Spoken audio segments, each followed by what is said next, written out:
జగన్పై టీడీపీ నేత బుద్ధా వెంకన్న ఫైర్. కొడాలి నాని నిన్న జగన్తో వచ్చి మళ్ళీ అప్పుడే వెళ్లిపోయాడు.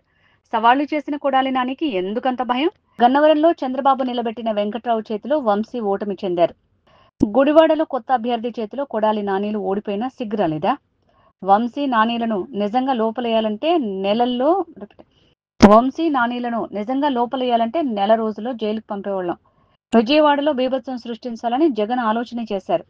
నీ ప్రభుత్వంలో అదే పోలీసుల్ని వాడుకుని అక్రమ కేసులు మా వాళ్ల మీద పెట్టించారు. అప్పుడు ఇదే పోలీసుల సంగతి చూస్తా అని జగన్ బెదిరిస్తున్నాడు. వంశీని పరామర్శించిన జగన్ చరిత్రహీనుడిగా మిగిలాడు. జగన్ ఒక్కడే జైలుకు వెళ్లి వంశీతో మాట్లాడొచ్చు కదా. అరాచకాలు అల్లర్లు చేసేందుకే కార్యకర్తల్ని వెంటేసుకుని జగన్ వచ్చాడు. చంద్రబాబుపై విమర్శలు చేసిన జగన్ కి వంశీ వ్యాఖ్యలు గుర్తురాలేదా? వంశీ చంద్రబాబు భువనమ్మలని తిడితే జగన్ పైశాచిక ఆనందం పొందాడు. వంశీ రౌడీయిజం బూతుల గురించి జగన్ కు తెలీదా?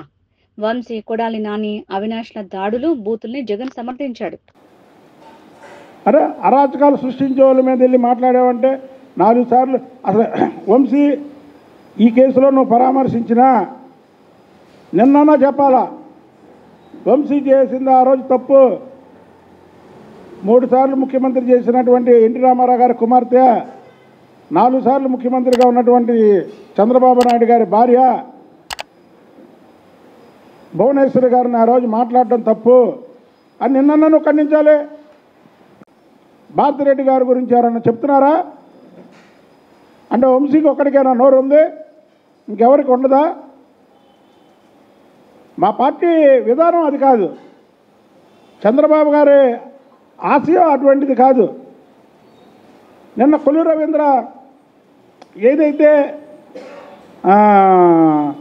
వంశీ హర్షవర్ధన్ ఉన్నటువంటి వీడియోని, లిఫ్ట్లో ఉన్నటువంటి వీడియోని, వాళ్ళ ఇంట్లో వీడియోని ప్రెస్ మీద చూపిస్తే అంబటి రాంబాబు అంటాడు, ఏంటి అది మంత్రి చూపించచ్చా? అరే ప్రజలకి సాక్ష్యాలు చెప్పాలి. మీరు నిన్న జగన్మోహన్ రెడ్డి వచ్చి ఉన్నటువంటి విధానం, దానికి వంశీ అలాంటి వాడో చెప్పాల్సిన పరిస్థితి మా పార్టీ మీద ఉంది. నువ్వు వంశీ శీలుడని కదా నువ్వు వచ్చింది. మా మంత్రి చూపిస్తే దాన్ని అంబటి రాంబాబు వేరే కోణంలో చూపిస్తున్నాడు.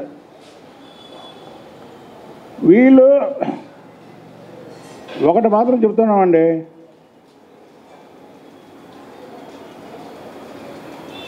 వీళ్ళందరూ కూడా జగన్మోహన్ రెడ్డి ట్రైనింగ్ ఇచ్చి జగన్మోహన్ రెడ్డి వీళ్ళతో ఈ మాట్లాడిపించాడు. కొడాలి నానితో తిట్టించడం కానీ, దేవినేని అవినాష్ని ఆఫీస్ పగల కొట్టడం కానీ, వల్లభనేని వంశీ చంద్రబాబు గారి భార్య గురించి మాట్లాడడం కానీ, ఇవన్నీ కూడా ఇప్పటి వరకు వీళ్ళే అనుకున్నాం. కానీ వీళ్ళతో పాటు జగన్మోహన్ రెడ్డి కూడా పాత్ర ఉంది.